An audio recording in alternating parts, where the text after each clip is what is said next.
Alright boys, so after spending years and tens of thousands on OnlyFans marketing across TikTok, Twitter, Reddit and Instagram, literally everything, there are a few things I've realized the hard way.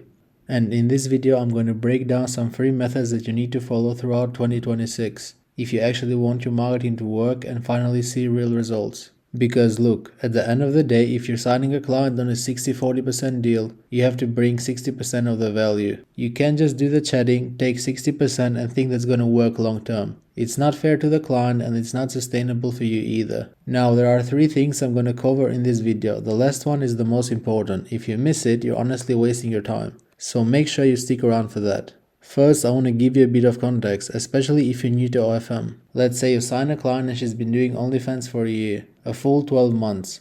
During that time, she's been posting every day, doing TikTok, Reels, everything. It took her 12 months to get where she is right now. So if you come in and say, yeah, we're gonna do better than that in the first month, what you're really saying is you're gonna catch up on the 12 months of work in 30 days. Is it possible? Yeah, it's possible. Is it likely, especially if you're just starting out? No, not at all. This brings me to lesson number 1, managing expectations. Most of this comes down to content, going back to the 60-40 split. If you're doing 60% of the work, the client still has to do the other 40%. So what does that actually mean for the client? Their job is content, safe for work content and not safe for work content. Safe for work content goes on social media, not safe for work content is what you sell on OnlyFans. That's it. Lesson number 1 is setting clear expectations around how much content your client actually needs to create. You have to let them know from the get-go. One mistake my team and I made early on was telling clients what they wanted to hear on the onboarding call. Stuff like, yeah, don't worry, we'll handle everything. You just need to post a couple TikToks a week and we'll do the rest. And yeah, that sounds great. Clients love hearing that. But is that what they actually need to do to make serious money? No. Sure, you can do that and maybe make a couple thousand a month. But let's be real.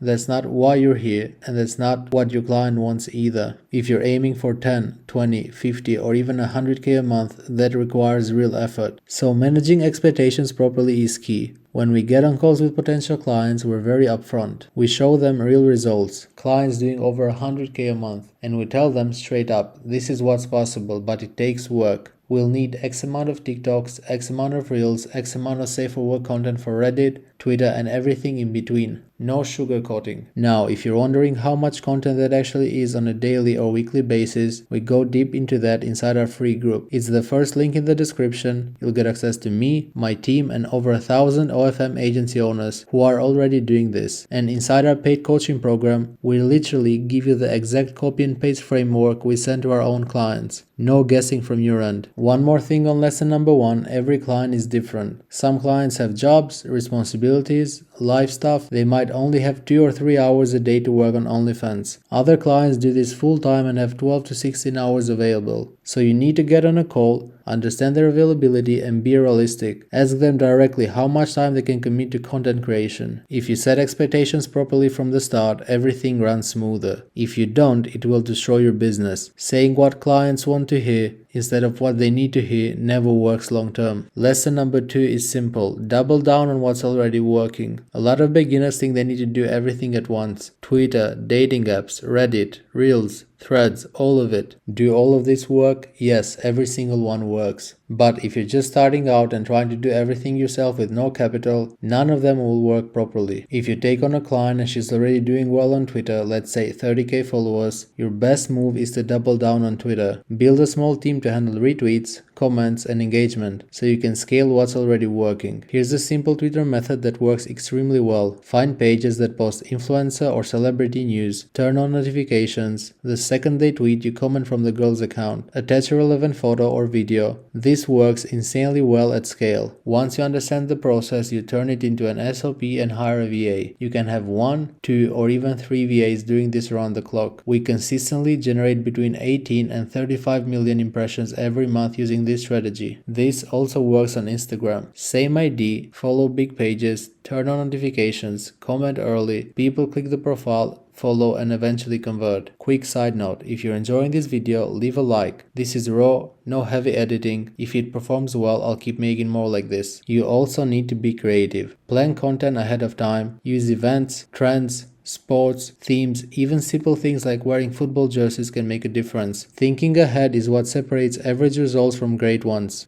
Lesson number 3 is niching down your creator. If your model is just hot and that's it, she blends in. Can you hit 10, 20, maybe 30k? Sure, but hitting 40, 50 or 100k is way easier when she has a clear niche. Everyone over here looks the same. One person over there stands out. That's red ocean versus blue ocean. Social media pushes more of what people interact with. Same thing with OnlyFans fans. If someone interacts with a specific niche, the algorithm keeps showing them that niche. That's how you win. So if your model is doing just TikTok dances and looking hot, she blends in. Her chances of going viral are much lower. Hopefully, this all makes sense. As a final point, I want to say systems beat motivation, focus beats noise, and clarity beats hype. What to do next? Apply one lesson at a time. Don't rush everything. Drop any questions in the comments. Let me know what videos you want next.